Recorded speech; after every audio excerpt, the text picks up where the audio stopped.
get going. So welcome again this morning. This is our annual student and alumni panel. This is one of my favorite events of the whole year.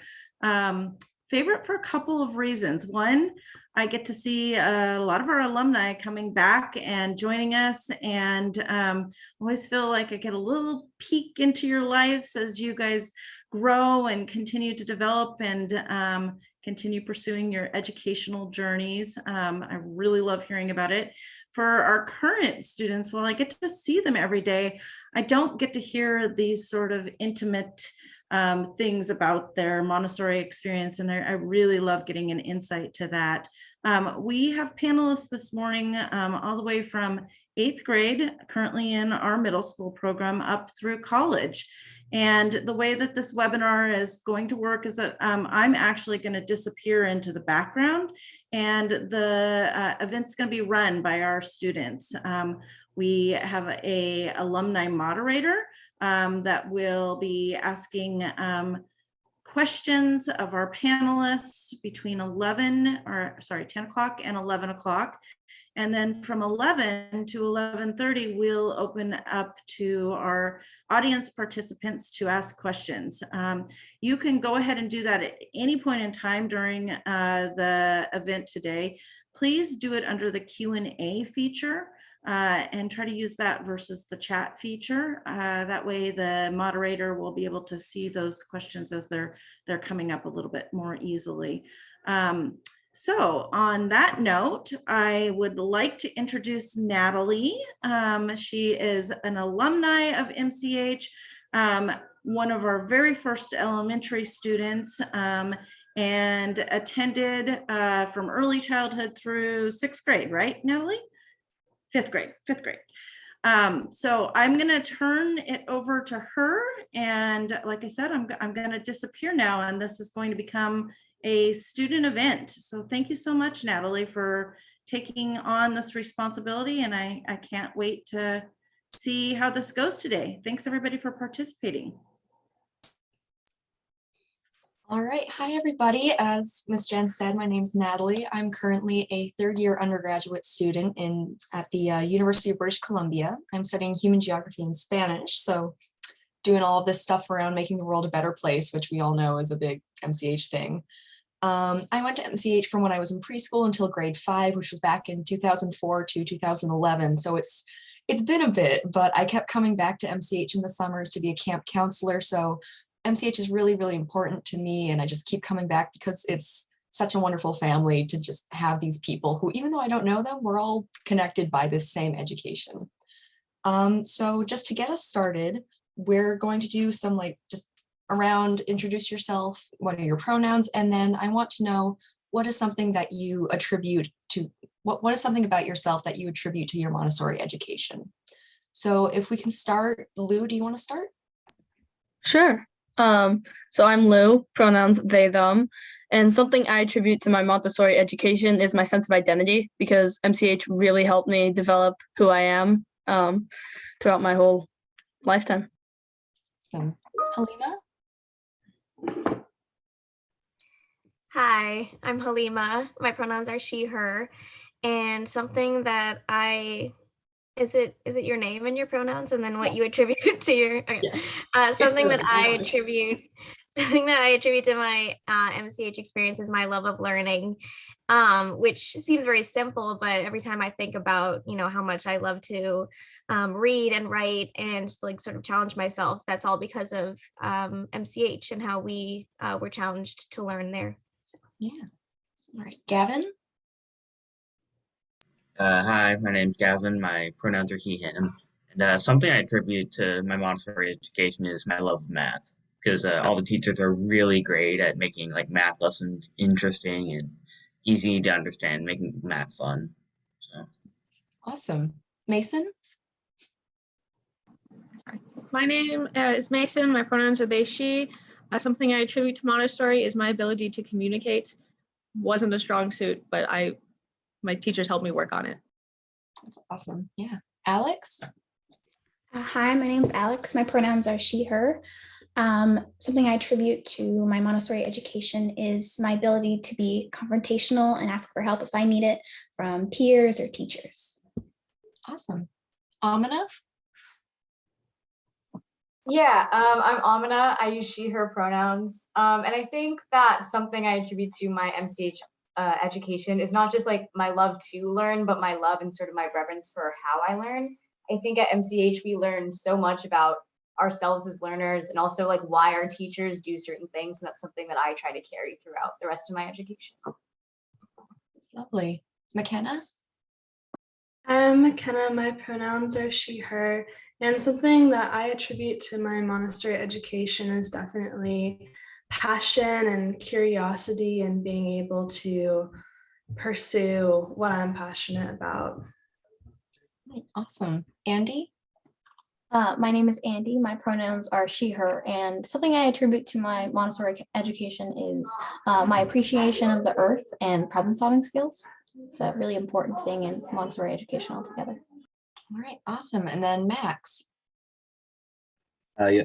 Hi, my name is Max. My pronouns are he, him, and I think one thing that I can attribute to Montessori learning is my confidence in not only my education, but just like throughout my entire life. All right. So that was awesome. That basically all of those those traits are going to be touched on in the rest of this alumni panel. Like that's the core MCH student, which is really awesome that we get to show that so early. So just to get us started with the questions, have you ever had conversations with people who know about your Montessori experience versus their educational experience? You know, like what were the differences between your education and theirs? If anyone wants to raise their hand, that's great. Alex. So I don't really have a good grasp on generally a public school environment, but I've talked to a few people who have been to public schools, so I kind of have a little bit of insight on that. And something that I think I would miss if I ever went to a public school would be the freedom of individual learning, if that makes any sense. The freedom to organize how you're going to learn something or decide this is really difficult, I'm going to do it over again, even if it takes a bit, or to jump ahead on something, things like that, especially in math. I find that really helpful. I think I missed that if that ever got taken away. So yeah. Yeah, for sure. All right, Andy. I actually talked a little bit about this in the open house we had recently, but I was having this conversation with my friend, I think it was about like 3 years ago, and they were talking about some sort of conflict they had at school. And I said, well, why don't you use the peace table? And they were like, what's the peace table? And I like spent 20 minutes explaining to them what the peace table was, and then they solved the conflict. And that's just, it's a really important thing to like learn how to solve problems with other people in your life. And that's a big part of Montessori education. Yeah, that's lovely. I bring up the peace table a lot too, and people always look at me really weird, but it's a good tool. Halima? Well, I think it's just interesting that, now I'm in college and the amount of times that I reference skills that I got from MCH is kind of funny because nobody talks about their elementary or like preschool education as much as like, I feel like I do, and I'm 21 now. And, I will talk about like with my friends, like they'll talk about like, oh, you're like very organized, or like what Andy was saying earlier, like you're good at problem solving. It's only because I was taught those things at a young age, like at MCH, where you're not just taught like things that you learn in school, but you're taught practical life skills that you can use later on, that you continue to use, whether it's in, middle school, high school, college, or if it's in just real life. That's something that I really value from my MCH education. Yeah, for sure. Yes, all the skills. Lou, what about you? I'm currently going to a public high school, and I think that I have a lot of friends who grew up in the public school kind of education, and I have I've noticed that they have less of an ability to like take on challenges. They'll choose the easier path instead of choosing the harder one. They'll choose the shorter instead of the longer, where you learn more on the longer journey. But they'll like go straight to finishing the problem instead of figuring out how to solve it. They'll just jump to conclusions. And I think that's something that I see a lot of.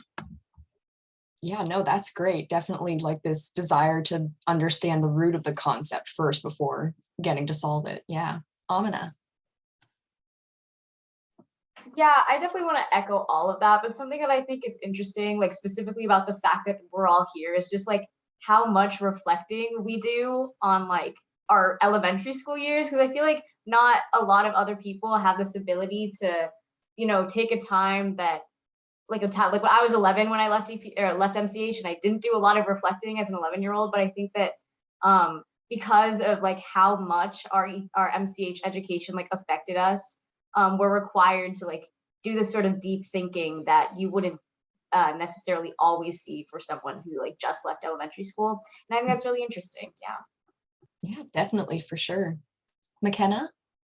Yeah, similar to Lou, I had transitioned to a much larger public school due to moving. And so I am able to compare my Montessori experience to that experience. And I think one thing that I definitely learned was how important to me being able to have a connection with my teachers and with my peers and having like collaboration and being able to participate in classes, have discussions, just how much more I learn and gain from that versus sitting and taking notes an entire lecture-based class. And that's something because I'm currently a senior in high school, and so I am looking at colleges right now, and that's something that I took into consideration for my colleges because I know personally how important and how much I gain from that.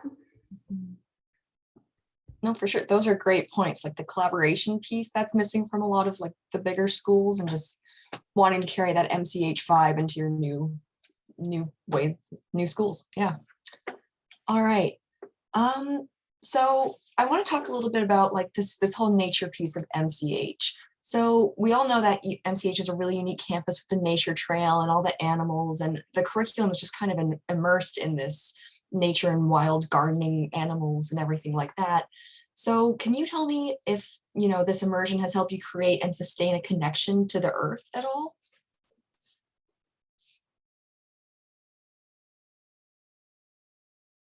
Yeah, Alex. I think the simple fact that being around nature and being taught to, about all the different kinds of biodiversity around our school and things like that, and the simple fact that you can look outside and see a bunch of trees, it's really taught me to care, which in itself doesn't sound like a lot, but when you're thinking about all of the things that are impacting our environment, it's really important to have the people who are going to be leaders to really care about the environment and care enough to change how we're treating it. Yeah, absolutely. Yeah, McKenna. Oh, sorry, McKenna, you're muted. Sorry. At MCH, definitely some of my most distinct memories are from the nature trail. And personally, I'm somebody who loves animals and spending time outside. And it's just like, for instance, I'm wanting to pursue a career in like marine biology and environmental studies because that's always been something that I've cared about deeply since such a young age. And going to Montessori Children's House, I was able to foster that and be able to spend more time outdoors. And it's just something very grounding for me. And the chicken coops and being able to have that in my learning environment is just so unique and so special. Yeah, that's lovely. Max. I feel like just being able to be around this much nature is really helpful and useful because not only does it develop a large love for nature, but I feel like it's just really cool to be around like all the animals and stuff. Like for the middle school, every morning we get to take care of the animals, which is just really cool. Yeah. Lou? I don't know if obviously MCH has really helped me with caring about the environment and about how important the environment is. And I think I've met some people who used to go to MCH and then left when they were younger, and the things they remember are the goats and the chickens and the ducks and the nature. And it's like I have a friend who calls MCH the chicken school because of how big animals are a part of. Mm-hmm. Gavin. So I think for me, one of my biggest takeaways about the nature at MCH is all the animals. Like some other people have said, the goats and all the chickens. You don't get that at any other school, and I think it's really cool that we get to experience that. Mhm. Yeah, for sure. So, just going off of this question, did all of these chances to connect with nature and animals, did this change your perception about your place and responsibility to the earth? Mason. Yeah, so when I went to Montessori from the age of like 2 to 12, and about the age of like 6 or 7, I came home and I was like, hey, parents, we're gonna start recycling and composting, because that's what Montessori taught me to do, to take care of the earth and take responsibility for how I take care of the earth. And like McKenna, I'm also going into marine biology for conservation scientist and marine ecology. Okay, that's awesome. Alex. I've always loved nature. I can't remember a time where I didn't love nature. I only really understood my responsibility to take care of the earth. I think I was in 2nd grade, and Miss Catherine, I don't know if a lot of you remember Miss Catherine, We love Miss our Catherine. gardening teacher. Yeah, we were doing our first green team meeting, which was really exciting. And she was teaching us about greenhouse gases and erosion, pollution, things like that. And I didn't really think about the earth as something I needed to take care of until that lesson. So since then, I've really changed my perspective. That's really changed my perspective about what I need to do to help the earth and sustain the environment. That's awesome, getting that responsibility started early. That's amazing. Andy. I remember specifically one year that the green team took a field trip to a recycling plant. And that was what really stuck with me during, like, all throughout green team was about how you should definitely wash out your recycling, things like that. I don't know, it was just a really important point where I realized how much you needed to do to take care of the earth. Yeah, awesome. Amina. Yeah, okay. Alex and Andy just unlocked like a deep memory for me. Green team. Yeah. I think that specific like activity that we were able to do, I was in fact the president of the green team. No, but I think that gave me such a new perspective on the environment and how like I interact with the environment. I think before then I had this idea that I had to be like a super sciencey person to sort of like make a difference in the environment, but that sort of like showed me that I could use the skills that I had that were a lot more towards like, communication and public speaking and that kind of thing, and use that to sort of, help the earth as well. And I think that was really important for me. Yeah, that is so well said. Andy, do you have another comment, or is that from before? Oh, no problem. All right. Yeah, Amina, great stuff. You basically just summed up my entire environment and conservation class that I'm taking in university about. That was perfect. Oh my goodness. All right, so moving on from the nature bit, I want to talk a bit about projects and collaboration things. So just for the alumni students, I want to know what experiences at MCH helped to develop your teamwork and collaborative skills? And do you have a specific memory of putting these skills to use during your time at MCH? Mason.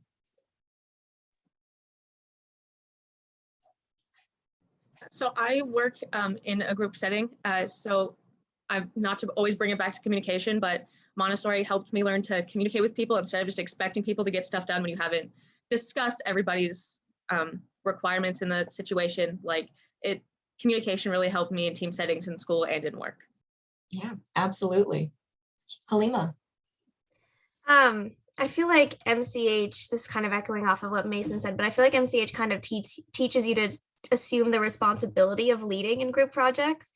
And I don't know if that's just me, or I feel like others would agree that we're always the ones that say like, oh, I'll just like take initiative on this project and I'll be the group leader.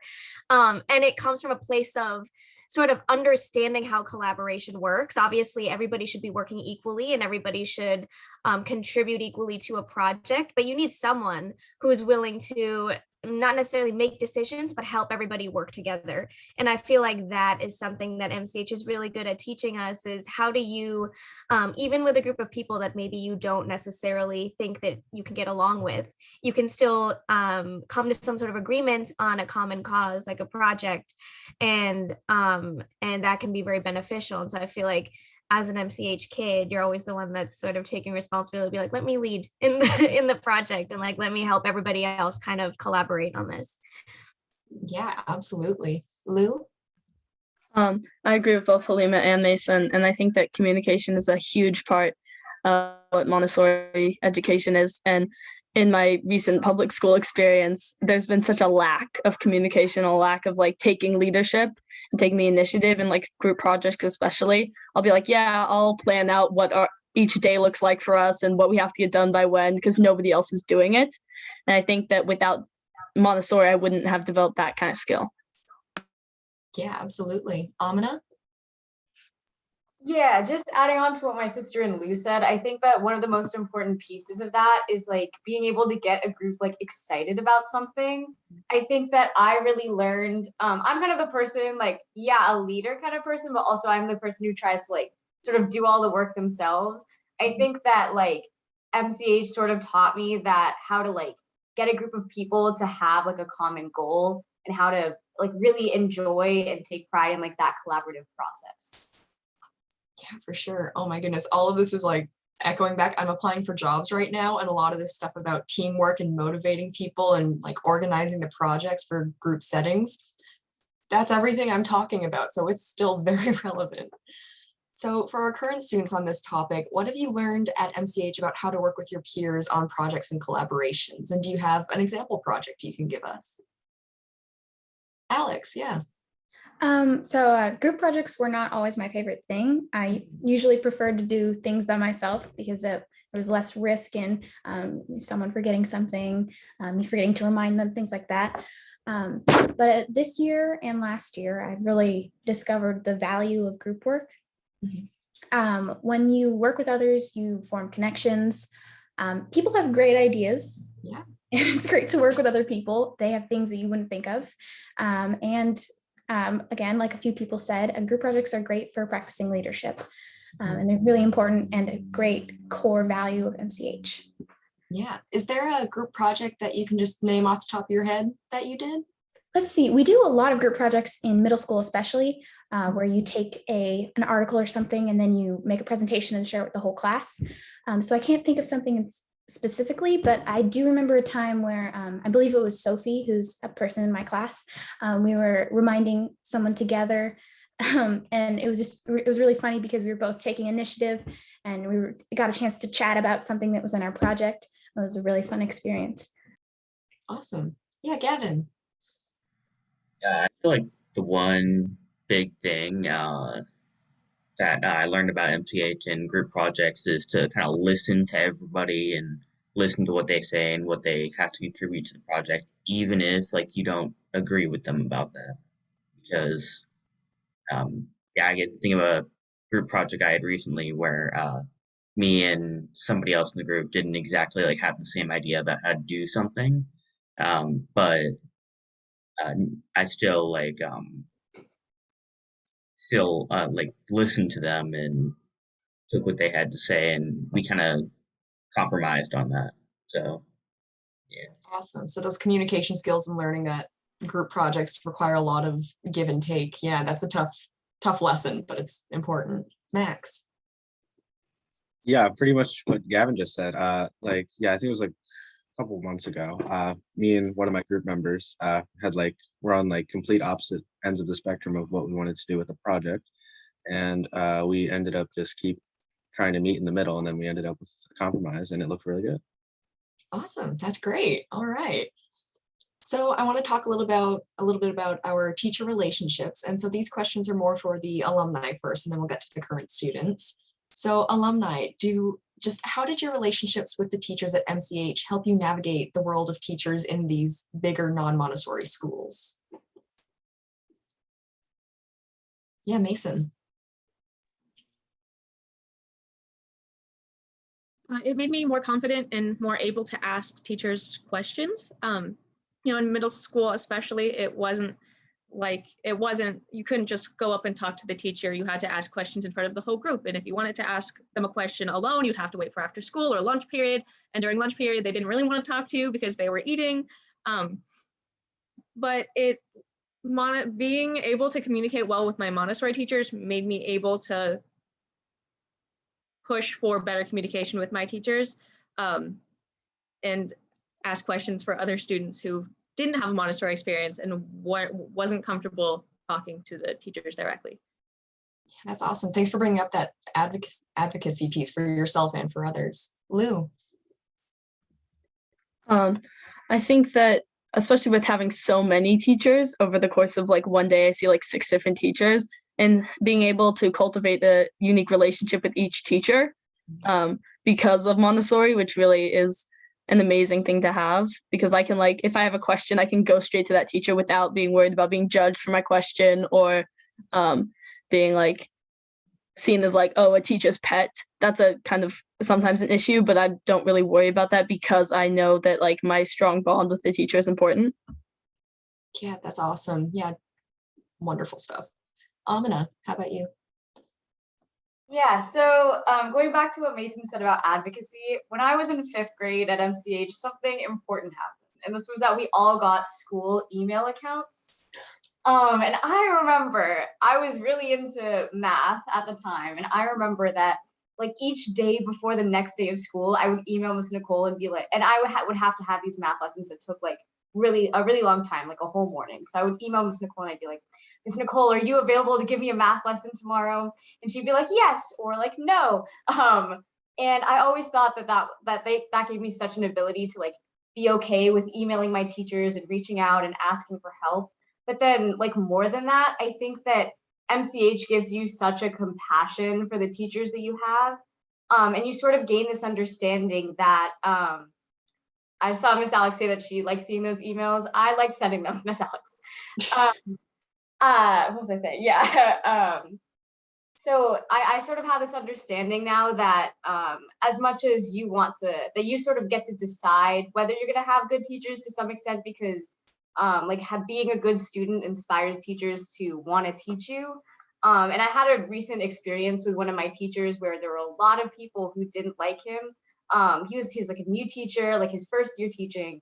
And but I sort of had a different perspective. I was like, in order to sort of like cultivate a better relationship with this teacher, it's like in some ways up to the students and your responsibility to make that happen. Yeah, that's great. Reaching out to the teachers and we do that in university a lot, and just going to office hours and making that connection with the teachers. So important. Yeah. McKenna.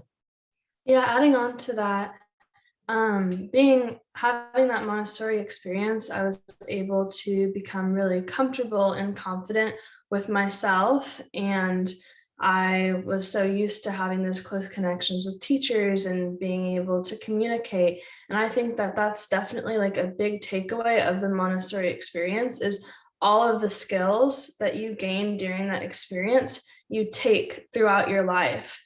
And it has been something that, like advocacy, I am able to talk and reach out, as other people have been saying, to my current teachers and past teachers. And a story that exemplifies that is in one of my classes freshman year, when I had first joined my high school, I was reaching out to one of my teachers and just simply asking if they could look over one of my essays. And the students were like, whoa, like you're able to do that. And I was like, why is this such a, like, I don't know, that's just something that I'm used to doing, and just being able to talk with my teachers. And I think it's just something that I was really like, wow, like people are just like not comfortable in these school systems to have those relationships with their teachers, because it's not something that they don't have those skills that they develop. So yeah, absolutely.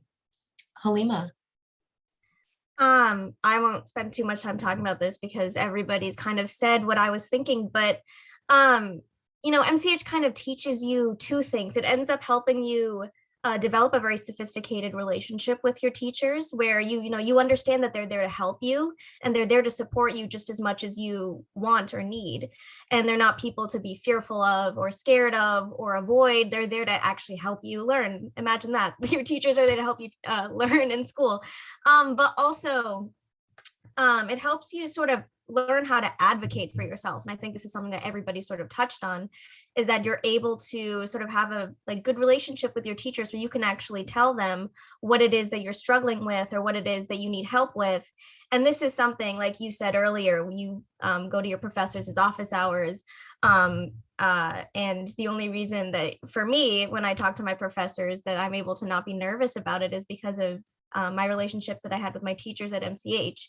And so I study now at Oxford, and at Oxford, they have the tutorial system, which essentially, I won't go into details explaining it, but basically every class is just me and the professor. It's just me and my tutor, me and my professor, and that's the class. And so if I wasn't able to sort of, have good relationships with my teachers and understand that, the sort of the teacher-student relationship, I don't think that I would be able to go to my classes here and feel confident and really take advantage of like the style of learning here.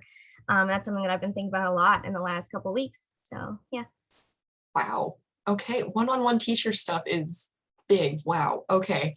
I had 2 other questions for the alumni about teacher relationships, but you guys already touched on, adapting to multiple teachers throughout the day and, what sets the teachers apart at MCH. Like, that was awesome. So moving on to current students, I guess. I was wondering if you guys could tell me of a time when one of your teachers helped you with something you were struggling with.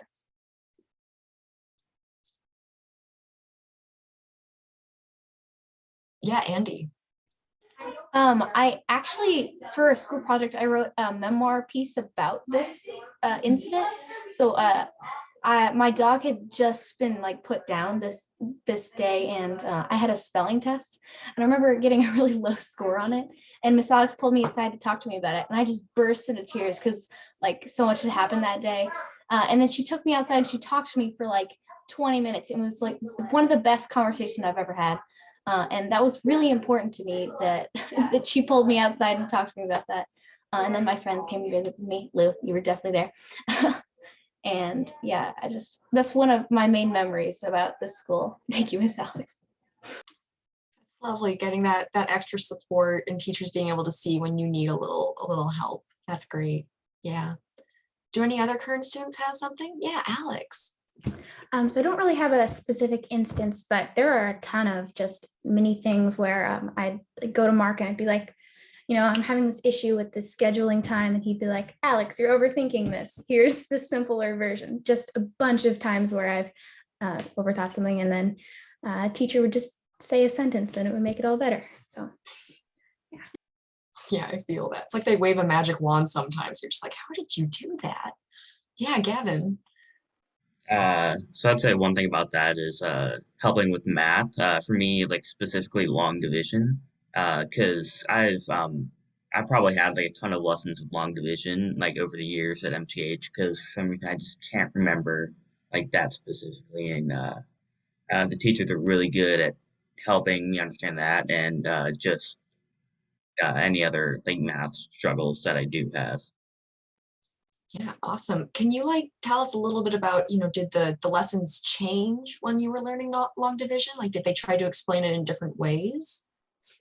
Yeah, definitely. They definitely tried to figure out like what specifically I was struggling with and all that, and really helped understand it. Awesome. All right. Thanks, Gavin. Max. I remember it was back in like 4th grade, I think. I could not for the life of me remember anything about geometry for more than 10 minutes.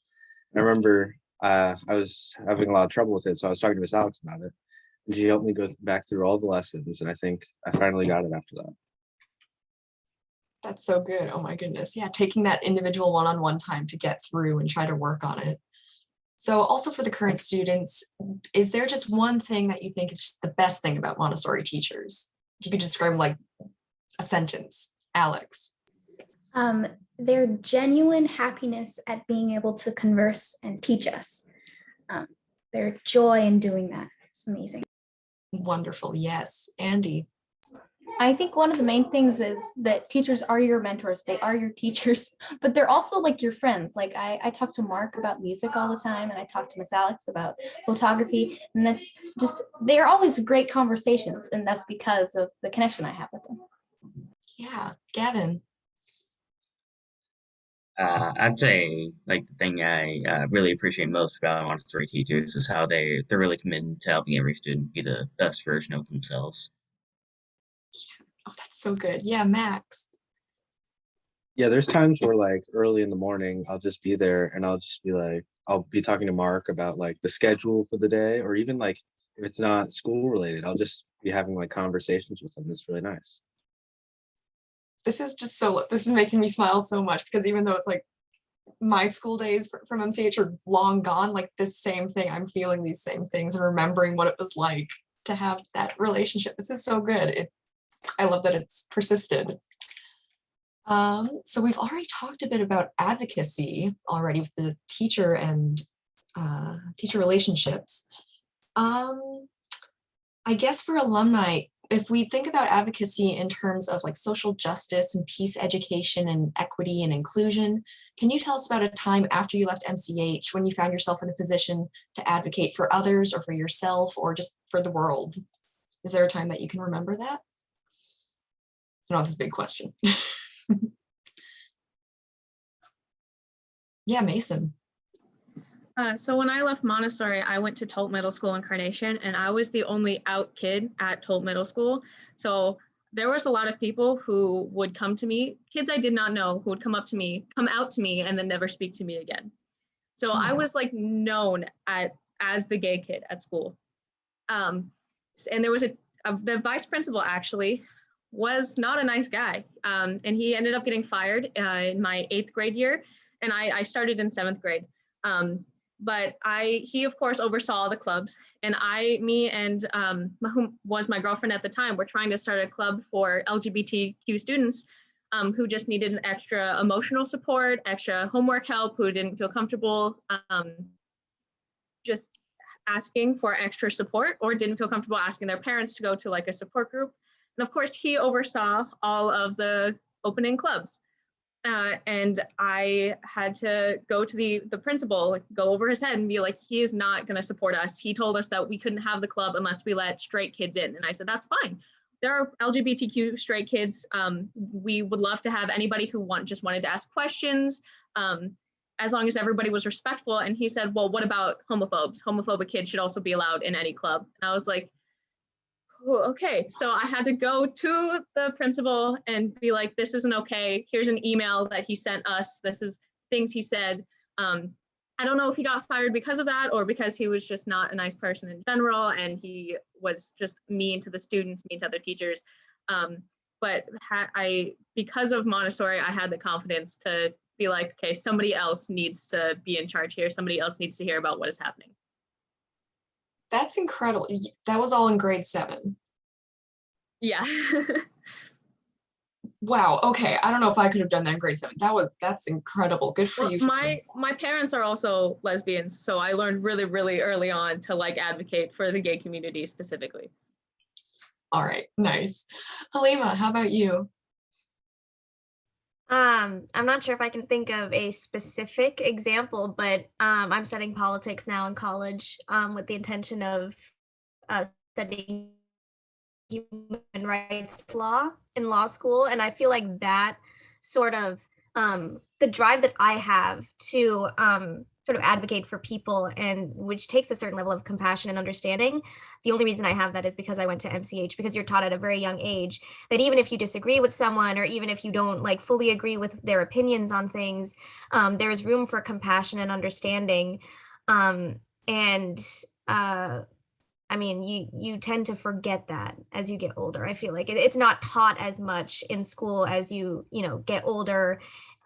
Middle school, high school, college, like all of that happens, and you kind of forget to have compassion for people. And I feel like it's always been an important part of who I am, and will reflect in my career path too. So yeah, for sure. Just like this idea that the world is a really harsh place and you have to be closed off to survive it, whereas compassion can really help us survive. I just want to go to the chat really quickly.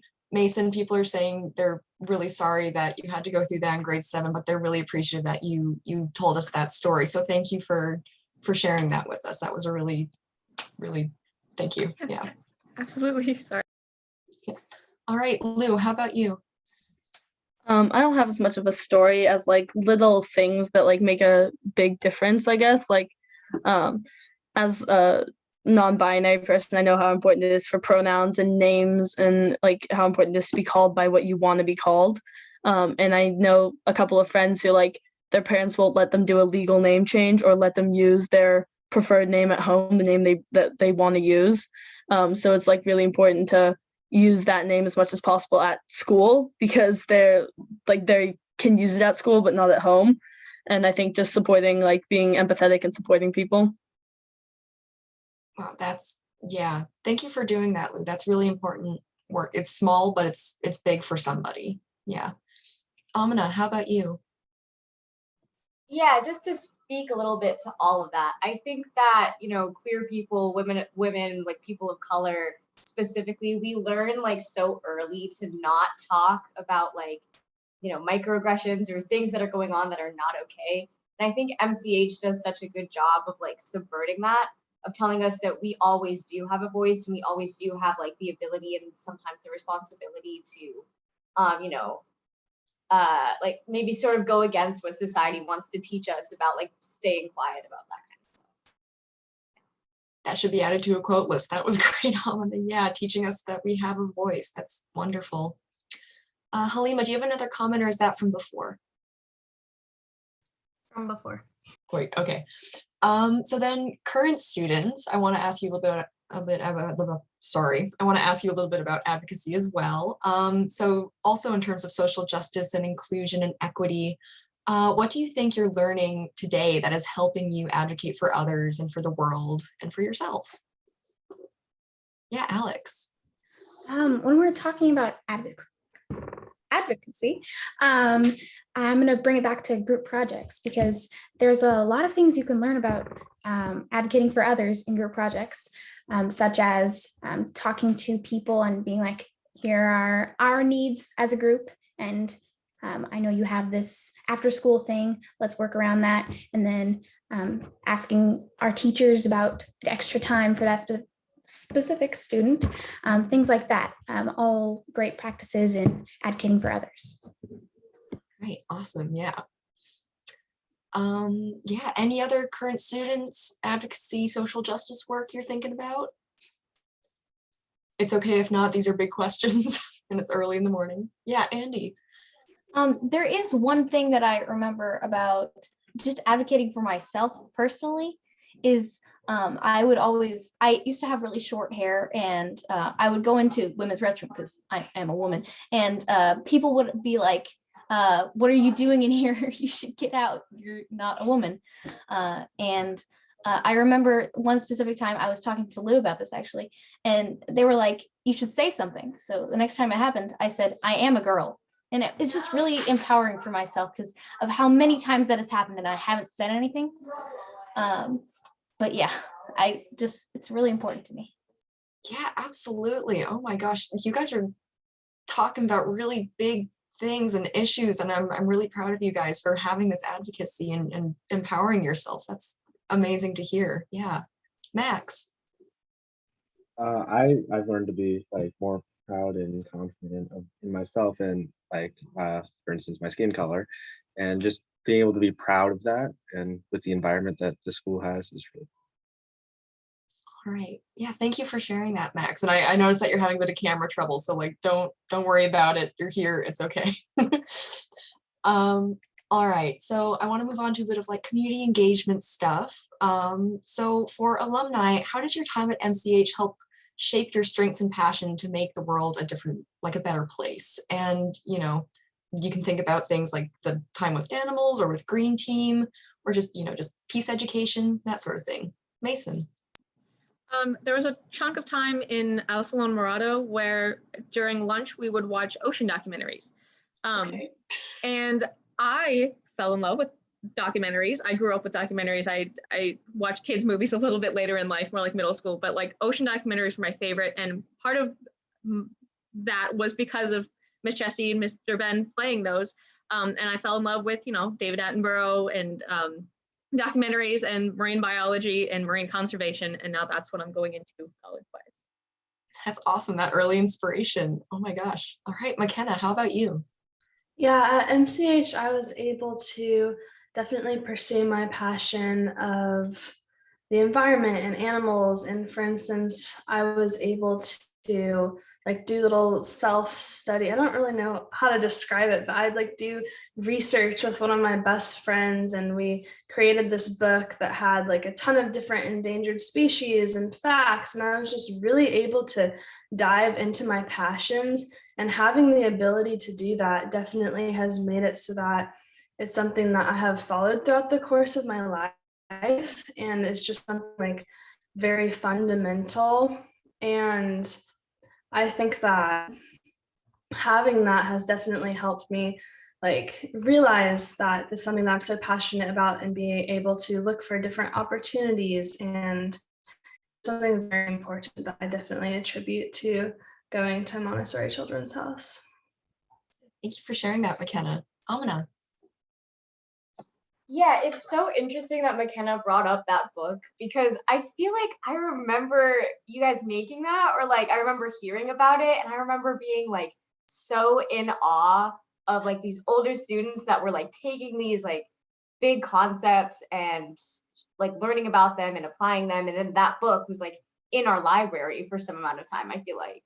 And so what I always like love is that MCH just wants to empower you for like whatever your passion is.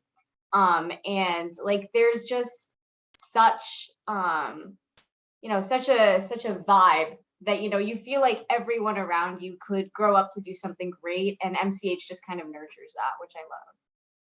Yeah, thank you, Amina. That's lovely. Thank you for sharing that. Mason. I just wanted to go off of what McKenna said. I was that kid who like did all my stuff within like Monday through Wednesday, and then I just did like research, like, or whatever I wanted to do, art, because that was an option. And there was this one time, I'm pretty sure I was researching orca whales. Like I just wanted to know more about orca whales. And Miss Nicole was like, all right, you can't just sit here with a book open. And she gave me like a list of things that I could find out so I could do more structured research. And she taught me how to do research in a better way so that I could pursue my knowledge more efficiently. That's awesome. All right. Thank you for sharing that, Mason. McKenna. Yeah, now that we're talking about this, it made me think of passion projects and how that was such a critical part of my MCH experience, where we had this time where we were able to dive super deep into a certain subject. And for me, it was always an animal. Like I think I did dugongs for one, and I was able to present everything about dugongs, and I had a whole presentation. I was able to bring the specific seagrass that the dugong ate, and I think it was just me being able to share my passion and being able to dive so deep into that. It was just like that experience of loving learning and being able to have that passion, and MCH giving you the platform to just go for it. Yeah. Oh my gosh, passion projects were always so much fun. Yes, they're favorite memories. Halima, how about you? Just going off of passion projects, because that's making me nostalgic now. It's funny that you're actually, as a student at MCH, you learn research skills at such a young age. Like that's such an important part of, once you get to college. I mean, depending on what it is that you study, but it's such an important thing to be able to really understand a topic and do that by yourself, like do the research by yourself and sort of be able to identify what it is that interests you, and then go into some very sophisticated kind of research on that topic. It also, passion projects, just talking about it, it teaches you how to public speak. And if you like the first time, this is probably true for everybody, we gave our first passion projects in first grade. So we were probably like 6 or 7 years old, having to stand in front of an audience and present. And that's terrifying to think about. Like if I have any public speaking skills, it comes from that, from being forced to actually have to public speak. And we did it in such a way that was like, you felt so good about yourself afterwards. Like you felt more confident that I just gave my speech in front of my teachers and my parents. And that's like a skill that you keep forever. So thanks to passion projects for that. Yeah. I remember the absolute joy after your snail presentation. I think that was what it was, right? And then, I got to do a volcano experiment. Best times. Amina, how about you? Yeah, now you guys have got me talking about my passions, and now I'm not going to be able to stop. Lou, do you remember music club?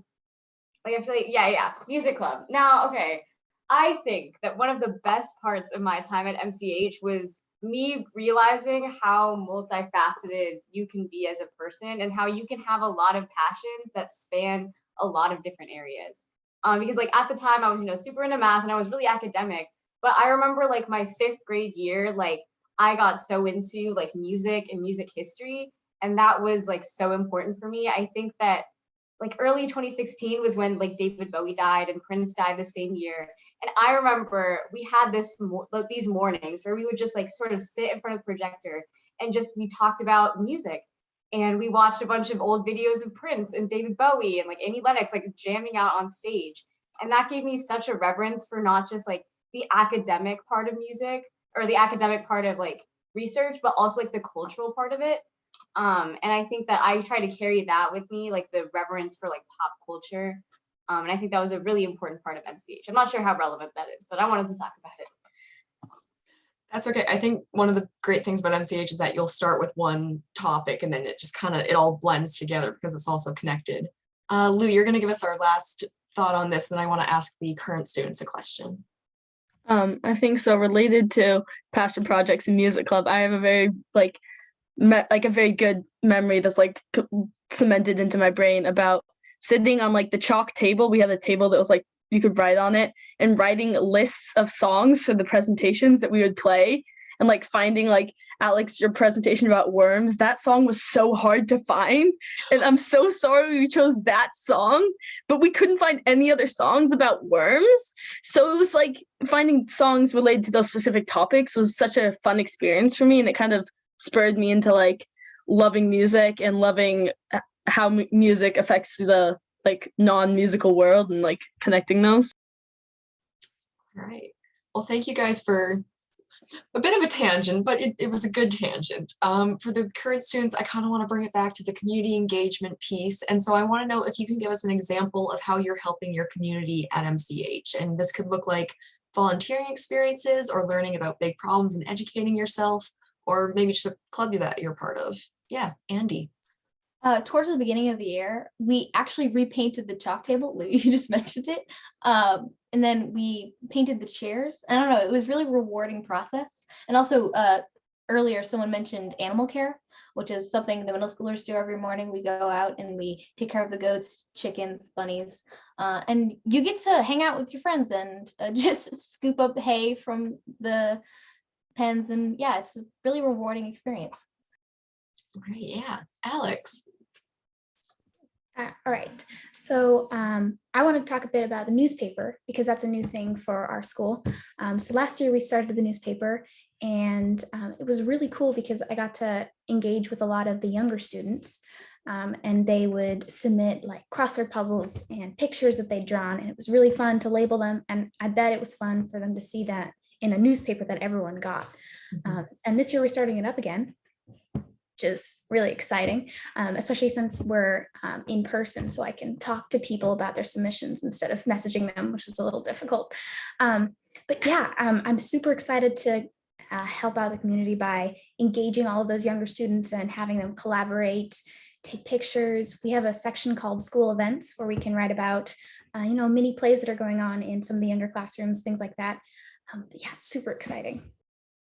That's awesome, getting to connect the whole MCH community together with a newspaper. I love that example. Thank you.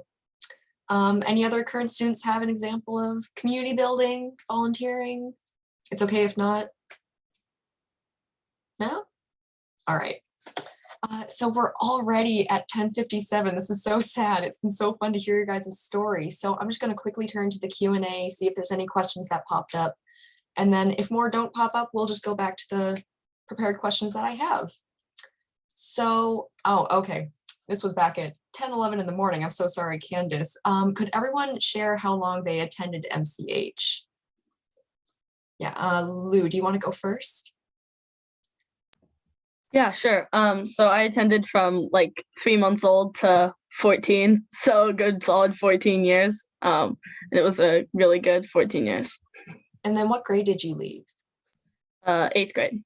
8th grade. All right. Halima, how about you?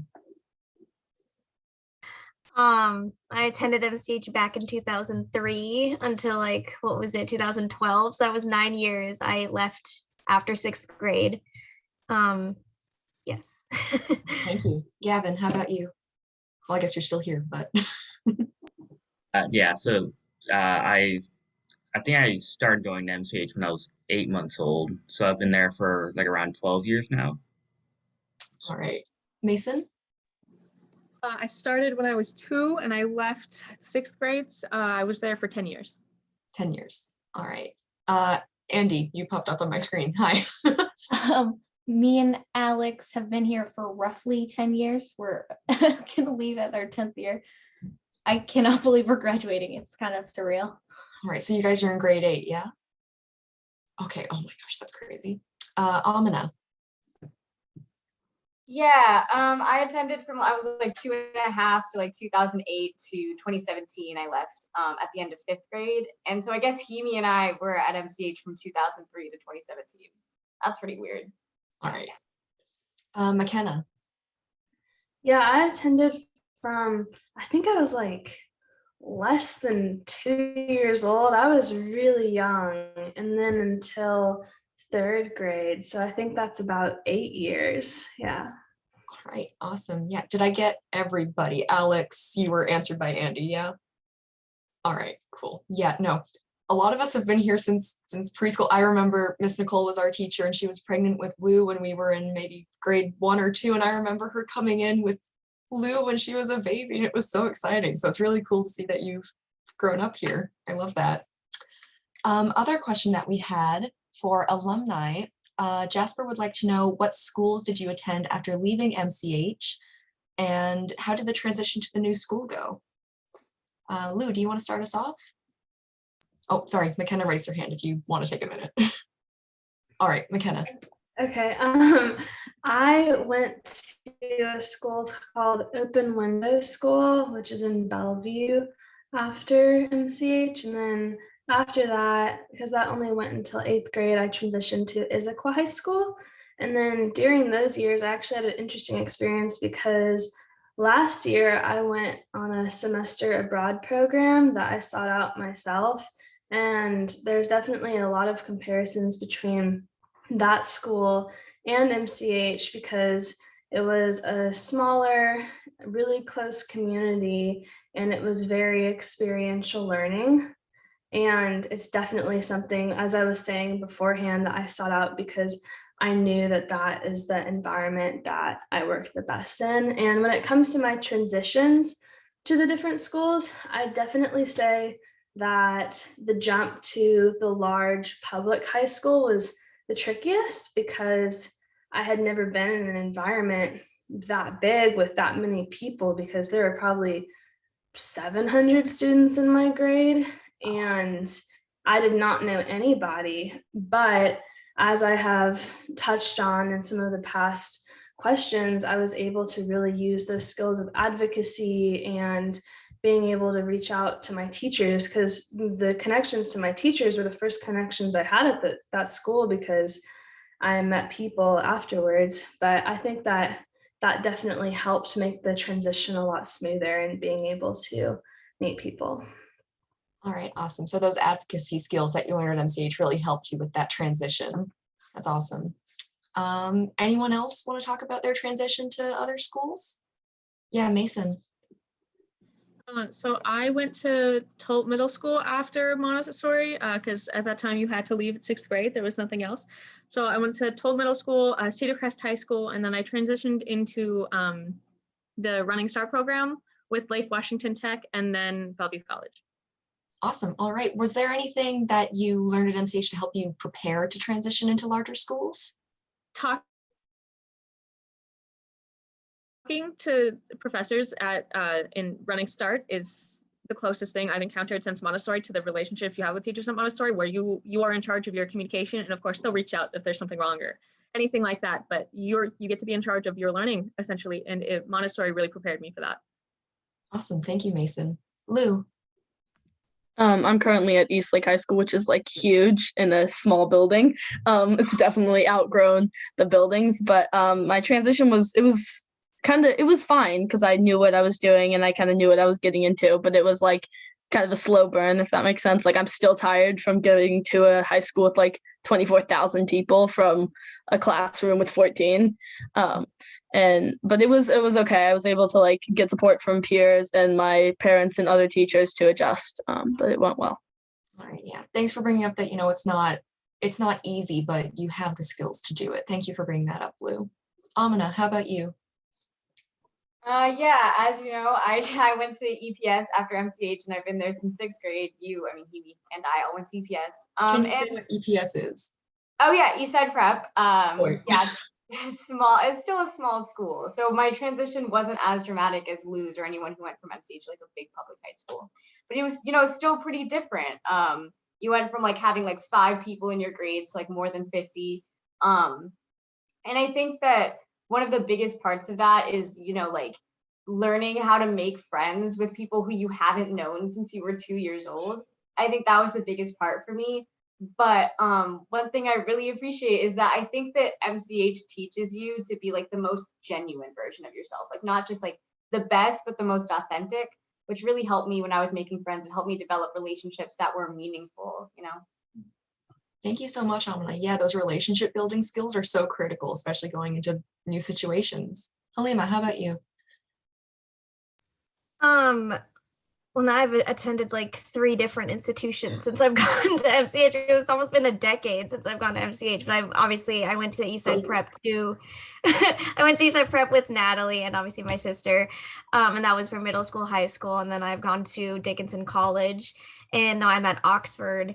And every time it's difficult. Every time it's hard to transition into going into a new school. You're always nervous about the same things. You're worried about the same things. But I feel like, and this is something that Amina and Lou kind of already touched on, coming out of MCH, you tend to have a very strong sense of self. You have a very strong sense of your own identity and of your own passions, and of what's important to you. I think all of us have a very strong moral compass, but beyond that, we all also know what it is we're passionate about, whether it's marine biology or history or political science, whatever it might be.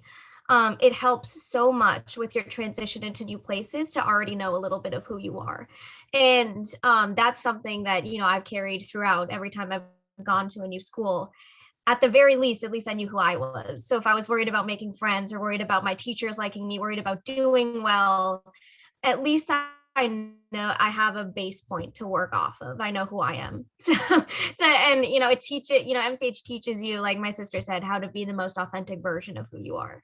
And I mean, like I said earlier, like I was thinking about this actually yesterday. I was talking to a friend and I was trying to explain like what Montessori school is. And like when you say it in the States, I feel like people sort of have an idea. They've like heard of what a Montessori school is. That's not true in England. So I'm like explaining to a British person what is Montessori school. I feel like it's not as common here.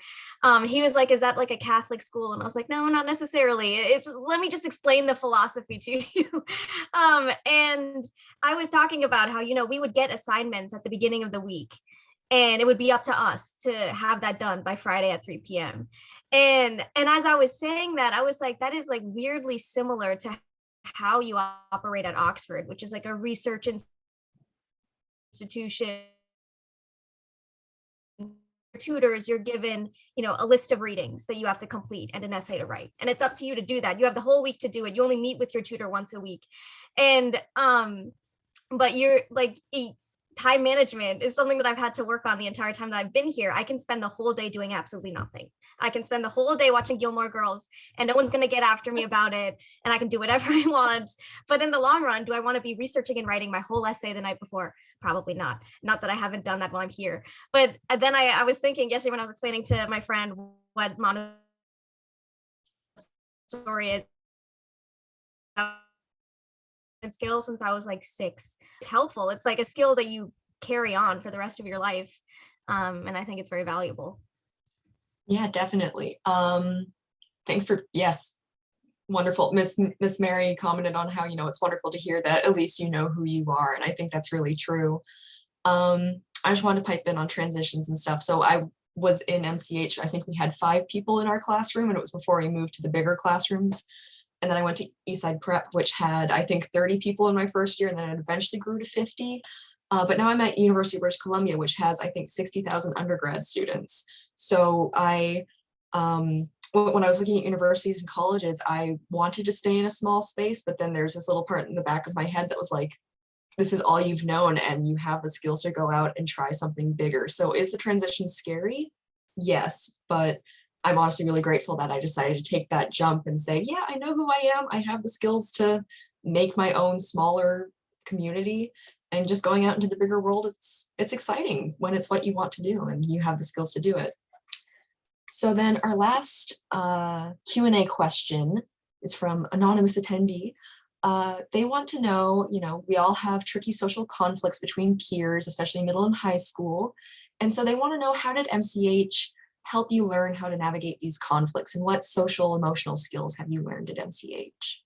And this can be for alumni and current students. Mason. A big thing was learning that, like, when you're younger, you have a concept of like other people, and their emotions, but Montessori really teaches you how to understand them from their point of view and be able to communicate from both points of views and find a solution that doesn't make anybody upset, or at the very least be able to communicate your point of view, your emotions, so that everybody knows what's happening, and it's easier to handle conflicts with peers and even adults when you're younger, when you have that ability to communicate. Yeah, thank you. Yeah, absolutely. That compassion piece and seeing from both sides. Alex and Lou, you had your hand up, but I guess Mason kind of took your point. Yeah. Does anyone else have any examples? Like, I remember we used to do I statements to express what was going wrong. I don't know if you guys still do that at MCH. Lou? Something that I've kind of learned the hard way is that sometimes it's harder to talk to somebody about like an issue or problem face to face, like directly to them. And like I've done this like a couple of times where I've gone around and used somebody else to try and figure out this problem, so I don't have to talk to this person face to face. And I've learned that like not being direct and being indirect in like my actions towards this person to like help them understand doesn't work. So recently I've started like talking directly to a person if I'm annoyed at them, or if we have an issue or whatever, because that's not something that a lot of people at my school or people that I'm friends with do, because they like are nervous about the interaction, or I don't know why, but it's just not something that happens very often. And I almost started doing that before realizing, oh, Montessori taught me the opposite: go straight to the person, don't use another person to figure it out. Yeah. Yeah, no, thank you. Yeah, confrontation has a lot of negative connotations. Like, you don't want to be known as a confrontational person, but it can be a really positive thing, like getting to the root of problems and just getting there. Thank you for saying that, Lou. Alex. So I've got 3 sisters, Andy, Zoe, and Belle. And I remember Belle came home and was like, I learned about I statements, and was saying something about how it's like, Alex, I need you to replace the compost bag because I need to take the compost out, and I would really appreciate it if you would replace the compost bag, something like that. And my mom was very proud. And I just remember that moment. It was like everyone was very happy and kind of amused because we'd all learned the I statements thing, and we were happy to see Belle using them. It's pretty funny. That's awesome. I love that. Can I ask how old Belle is? Okay, I'm gonna get this wrong and it's gonna be embarrassing for me. 10. Thank you, 10. Andy. Well done. All right, 10. That's awesome. Mason. Sorry, when you go to Montessori school and everybody around you was taught how to communicate and how to handle arguments, disagreements at the peace table with communication, and then you go into the real world where not everybody was taught that, or even middle school where people tend to be a little more blunt and less ready to hear your side of the story, you learn to recognize when people just aren't ready to communicate, because it's a new thing. You haven't seen that before, and you're like, okay, that's not a safe place to discuss, and we'll come back to that when feelings are a little lower. Awesome. Yeah, thank you. Yeah, the peace table, taking that time to take a step back and like reflect and try to understand. Yeah, thank you, Mason. Amina. Yeah, I was just thinking about this when Lou was talking about like bringing another person like into a conflict, because what I found is like I usually tried, especially when I was younger, I tried to be that third person. I always wanted to be the one that could like solve problems for other people. But I think like Mason also like brings up an important like part of this, which is like taking a step back and like knowing when not to communicate, when to give people time to cool off, when to like not insert yourself into other people's issues. I think that as much as you learn like how to be a problem solver and how to be an advocate, you can also learn how to know when you shouldn't do that, like know when to take a step back. And I think that can be just as important. Yeah, thank you, Amina. Yeah. McKenna. Yeah, kind of what they're saying. I always have been the mediator in a lot of conflicts, especially in past years, but now I definitely have pulled out of a lot of that, knowing that it's not always good to be involved, but especially my first couple of years of high school, there's all of the typical friend drama at that age. And it was definitely something that, as someone who is very socially, emotionally aware due to Montessori education and just like learning all of these different skills and having a lot of like values of compassion and empathy, it was definitely something where I would try and help people like communicate with each other and be the person who, whenever there was a conflict, would go up to that person and talk through it, because it's definitely something I learned that people won't talk about how they feel. And I think especially in this day and age where social media and communicating through social media is so prevalent, there's definitely a barrier. And I think that it's definitely something where whenever there would be something that arose, I would communicate with those people directly. And I think it definitely helped with a lot of those conflicts. All right, thank you. Yeah, McKenna and Amina, thank you for bringing up this idea of, being the moderator is good, but there's a time and place to step back and let people learn, but you can also help them learn. So thank you for bringing that up. So for our attendees, we have 15 more minutes. So if you have any more questions, please put them into the Q&A box. But while we're waiting, I can go back to some of our other questions that we had. So, which one are we going to do? All right. For the current students, I want to talk a bit about confidence. I want to know, has there been any opportunities for there to be, let me rephrase this.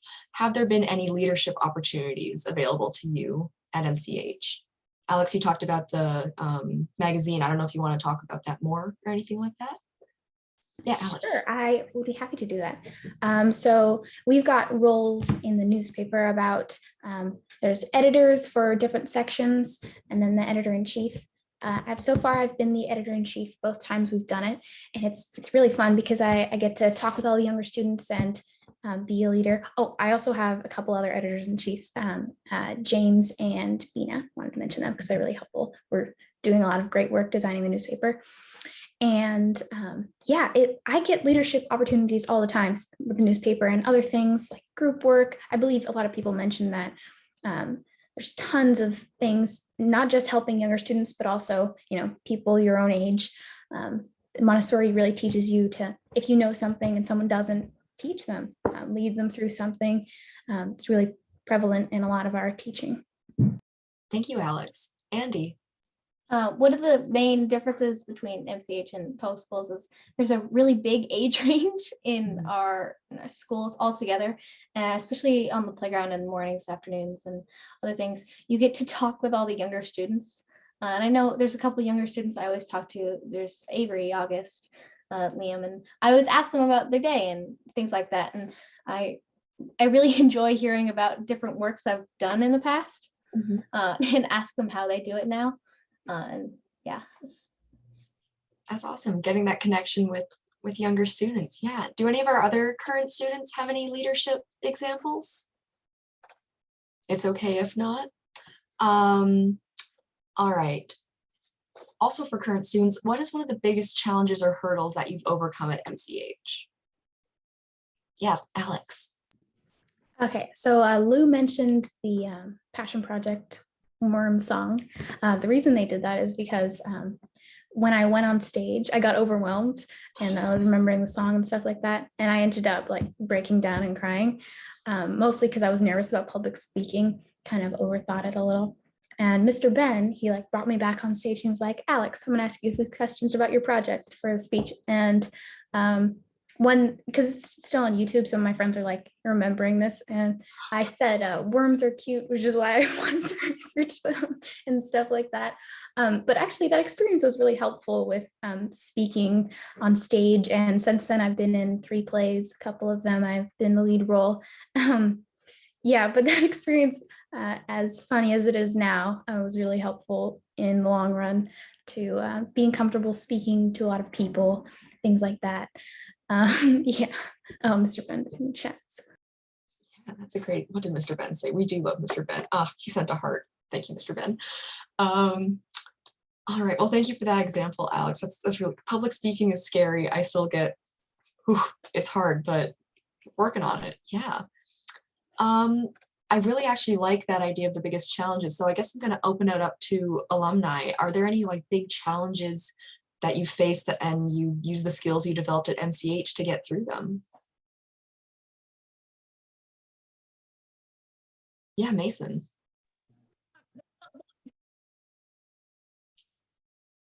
Huge challenge. But into middle school, the 2 biggest issues were socially, like there was a whole different means of communication for public school. It's more open and it's like there's new people everywhere because there's so many people, you just can't know all of them. And then they teach it differently. They give you a book and then they're like, we're going over it and now do a bunch of it yourself without really explaining how it works. You're just expected to memorize the formulas. And the first math lesson I had, I would not have gotten through it without my Montessori experience because I was like, oh, I remember doing this in 3rd grade. So I was able to get through my first middle school math class with absolutely no idea of how it was supposed to work. And eventually through that class, I was able to like remember that I can talk to the teacher and it's really not that big of a deal and I can just ask questions. But again, communication was the big thing that Montessori, I probably would not have gotten through a lot of it without the Montessori pushing me to learn how to communicate well. Thank you, Mason. Lou. I used to play for a soccer team called the Cyclones, and I really enjoyed my time there, and it was really good. But it was before I'd like figured out my full identity, and the people on my team weren't necessarily respecting my pronouns, weren't using them because I didn't feel like I could come out to them. So I used my Montessori skills and I talked about it with my parents. I talked about it with some of my teachers. And I was able to figure out a way to like leave that team and go to a different team where I felt I could just be myself. And I got into a good team and had the support of a new coach. And it was really good. But I think without my Montessori experience there, I would have felt kind of silenced and shut down because I didn't know where to go from that point. So I think Montessori helped me out there. Thank you for sharing that, Lou. I'm sorry that you didn't feel comfortable with that first team, but I'm glad you're in one now where you can be you. That's great. McKenna. Yeah, I think definitely throughout our lives as we grow up, you gain more and more independence and more time where you choose what you do with that time. And I think when the pandemic first started, I was in sophomore year and I decided in junior year to switch to Running Start, similar to Mason, and I had a lot more free time and was able to choose what to do with that time, where that is a challenge because when you come from a school like freshman and sophomore year where every single thing you do is scheduled and you go to that independence, it definitely was a transition, but it was something that I was very easily able to transition to because at MCH, you have a lot of time where you choose what to do and are able to, as I was saying, like pursue your passions. And so I was able to take an internship and also have a job and being able to do that during school. And then also knowing that you don't necessarily need to follow a strict path your entire like educational experience, and being able to look for new things and new opportunities, such as the abroad experience that I did during that year, and being able to know that you don't need to fit inside this predetermined plan for you, your entire educational experience, and being able to pursue what you want to do is definitely something that I was able to carry throughout that time. Yeah. I love that. Getting to make your own education, basically. That's awesome. Yeah. And oof, time management, that was such a big MCH skill. Yeah, I still have a planner. We started doing that in MCH, Yeah. and I can't live without my planner. It's a skill you can always grow on. So Absolutely. Amina. Yeah, all of what McKenna said was really important. On a bit of a different note, I think that the thing that I struggled most with after MCH, like academically, was definitely math. It was a really different like format for how you learn math. And I still struggle with it. But I think that the biggest skill that MCH gave me that was important was like the ability to think deeply and critically about math and like why things work the way they do. I remember that first year of math class was like really pretty rough for me, but like that ability to like have this deeper understanding made me, even if I wasn't like getting the best grades, made me a good math student. That math teacher eventually asked me to join the mathletes. I said, no, it's not my passion. All respect to the mathletes though. Yeah, so I think that like that ability to, even when you can't understand a concept as it's taught, being able to go back and look deeper at it is really important and has really helped me. Great, thank you, Amina. Yeah, and then Halima, you're going to do the last answer on this one, and then I have one more question from the Q&A. Okay. I think I agree with everything that everybody said about, the struggles that, you end up facing when you go to bigger schools. I also think that MCH has had a big role in my confidence. And when I tell people that I was a shy kid, they don't believe me. I'm a very talkative person now, and I'm always the loudest person, and people don't believe me when I tell them that I was timid and I was shy, and I used to only want to be with my mom and nobody else. And but MCH, through passion projects, through other things, like obviously having to public speak when I was 6, having to sort of be independent and take control of my learning, sort of manifested itself into bigger things of having a strong sense of identity and sort of not caring if people didn't like me. And I feel like that's a big thing, that when you're so sure of who you are and of the things that you like, of the things you're passionate about, other people pick up on that and will make fun of you for it. But obviously, if you are so set on who you are, that doesn't matter. So I feel like bullying is a thing that happens everywhere all the time, no matter who you are. But the skills you're given at MCH teaches you how to just get through that, how to either stand up for yourself or for other people, or to think about it in terms of, well, it doesn't really matter. Whatever it is that, however you decide to cope with bullies or cope with people that, make you feel bad about yourself. MCH is, for me at least, where I started to feel like I could handle that sort of thing.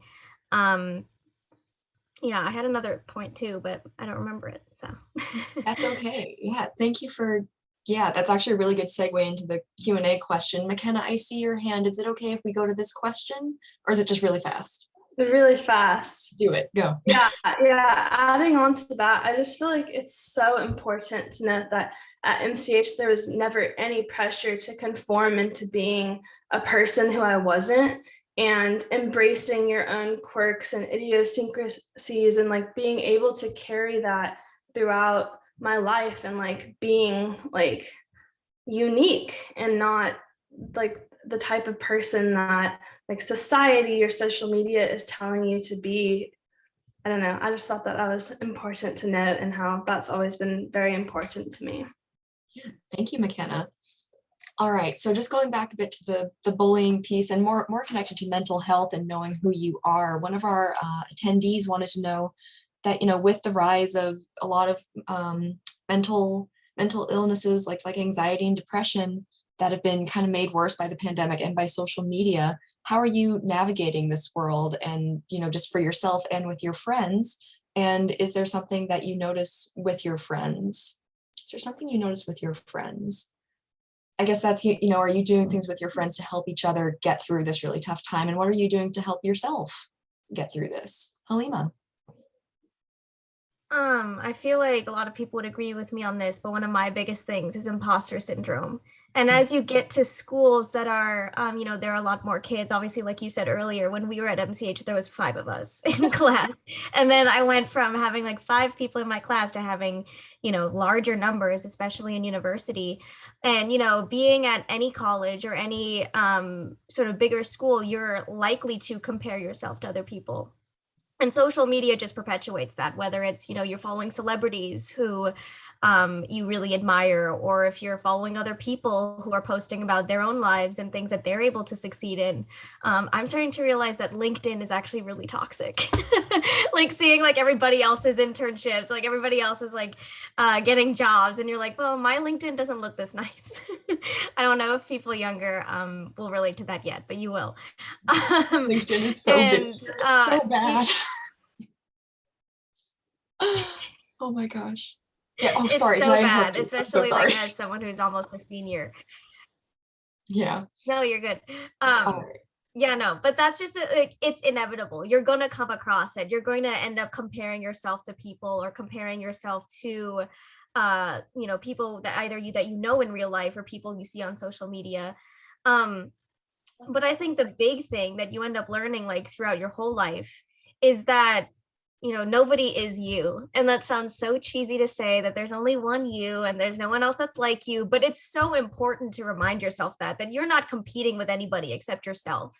If, like me being at Oxford, seeing people that are really smart here, and then I'm thinking, how did I get into Oxford? Comparing myself to all these people that are doing amazing things. And like, obviously there was a COVID vaccine that was developed here. I'm like, oh my God, like I'm on no level close to that. But that's counterproductive. It's not helpful to think about your own learning or your own self in that way, because you're able to do things that nobody else can, because there are things that you are good at, that you are passionate about, that you care a lot about, that probably other people are looking at you and saying the exact same thing, that they wish that they were as passionate or as smart or as whatever it might be. And so I think it's more important to just focus on yourself and work on yourself and really try to be the best version of who you are and challenge yourself. And that was something that Miss Nicole always used to teach me. Whenever I would turn in an assignment, she would know that's not my best work. And she wouldn't be telling me, do better because she was comparing me to other people in the class. She'd be comparing me to my best work. And she would say, I know you're capable of more, so show me that. And that is something I tell myself all the time. It's so much more valuable to, focus on yourself than focus on the noise that's everywhere else. Yeah. Thank you, Halima. I'm noticing that we're at 11:30. Miss Jen, is it okay if we go over a little bit? Yes, that's fine. Fantastic. Lou, tell us a little bit about how you're dealing with mental health and helping yourself and your friends. I think just honestly taking it one day at a time, because recently I've been easily overwhelmed by just like the mass scope of like school and soccer and all my extracurriculars and the world in its state that it is. And I think that I have to just take it one day at a time. And I've been kind of telling my friends that too. And like me and my friends we just talk about whatever we're feeling. We talk about whatever we're feeling, and then we kind of joke, and we have this really good system of like, we have like a serious conversation and then like end it with like a laughing session, because we're just like, that's how we process what's going on. And we like tell dark jokes because that's how we process our, mental health. Yeah, trying to find that bit of laughter to just remind yourself that it's going to be okay. Yeah. Mason, how about you? Sorry, not to bring it back to self-advocacy, but Montessori taught you to, go for what you need and trust yourself and what you feel you need. So like, for example, when I was like, I think I need therapy, I put myself in therapy, and I was able to talk through things. And when you have adults and you're an anxious person, they always tell you to breathe, or they'll like do these breathing steps. Like sometimes you don't feel like you need to breathe, you feel like you need a corner alone, or some time to rest, or a snack break. And Montessori taught me to advocate for myself and my mental health and what I need. And now I'm able to do that as someone who's almost an adult. And it helps my mental health to have a little bit more control over myself and trust my needs instead of listening to what other people say they think I need. Mm-hmm. Yeah, thank you, Mason. Yeah, advocating for what you need. I love that. Alex. Yeah, kind of going off what Mason said. I realized that I have to deal with a lot of stress because I clench my jaw and things like that.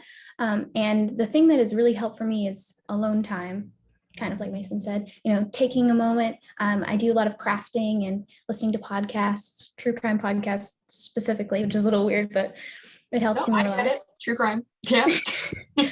Yeah, so really discovering that I really need an hour, an evening to just settle down, write a list of things that I need to do, not just get overwhelmed, stuff like that. So just little things that help you a lot. Yeah, love that, Alex. Thank you. Amina. Yeah, so like adding on to the pieces about, stress and being overwhelmed, and also like comparing yourself to other people. So I'm a sophomore in high school now, which means a lot of the people around me are like looking forward to college and which like it feels way too soon for that, but I guess we're here now. And it's coming in the form of like extracurriculars, like who's doing the most, who's doing the best in like these different extracurriculars.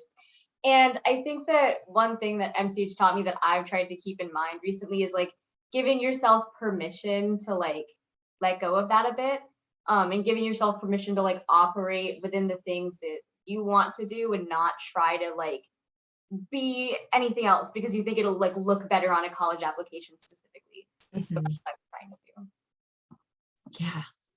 Yeah, thank you for sharing that, Amina. I'm just thinking about I just want to pop in on the mental health piece. My dad always tells me that there's people who are sponges and there are people who are fountains, and we can be both, right? So, it's important, especially during these really stressful times, that, you go find yourself some fountain people and you take some of that energy, but it's also important that, if you have people who are sponges and you don't have enough to give, you take time to recharge yourself and take time for yourself. So, there's making time for yourself and making time for others is really important. It's now 11:34. We did have one more question about math after leaving MCH. I know, Amina, you talked a bit about math. If you want to answer this, they just want to know, is there something you feel you were able to eventually understand? Let me reread this. They would love to hear about learning math after MCH and just how did you eventually get to understanding it after you left MCH? Yeah, I mean, math, like anything you struggle with, is a process, and it's a process that takes a lot of repetition and a lot of like understanding. I think that the advocacy piece was big for me, but I think maybe the most important part was like the mentality. And again, this speaks to something I said earlier about like being a multifaceted person. I think that a lot of people go into math with the attitude that, oh, I suck at math, I'll never be good at it, I'll never be able to learn this, which isn't true because I think that when you box yourself into this idea, like I have to be a humanities person, I have to be a STEM person, I have to be an arts person, it kind of like limits your ability to have compassion for yourself in other areas. So I think that maybe just acknowledging the idea that you don't have to be like a math genius to enjoy it, and sort of like taking back some of that joy in math. That's what my experience has been. Yeah. No, that's great. Thank you. Math can be really hard, but getting the joy back. McKenna, I see you raising your hand. Do you have like a quick thing to add? Yeah, I just wanted to add, because I know that the question was asking on like if people were able to make the transition like to learning math in another way. And I would say that definitely like the most difficult part was like having that one-on-one experience with math and then going to where it's taught in a lecture-based style. And as somebody who needs math in my career and like this year taking a pretty hefty calculus class, it's definitely trickier, but it's something that I'm able to do because I'm able to reach out to the teacher, able to do my best to like be able to focus during that lecture style course, but also like advocating for help and after hours. So. All right, thank you. Well, we're now at 11:37. We've gone a little bit over time. So I just want to thank everybody who came to attend and all the panelists. You guys did great. It was so good to hear you guys and just get to reminisce a bit. So Miss Jen is back. I'm sure she has things to say, and it's been great moderating. Thank you for talking with me today. Well, I just want to thank everybody for taking time out of their Saturday morning to join us. You panelists, I really appreciate all of your service to MCH. And I just want you all to know that you bring me so much joy. I love hearing about your experiences, and I'm so happy to see how you guys are growing and progressing. And I can't wait to see what our 8th grade students do as they move on and come back as alumni panelists next year. Thanks, everybody, and go enjoy your Saturday afternoon. Bye, everyone.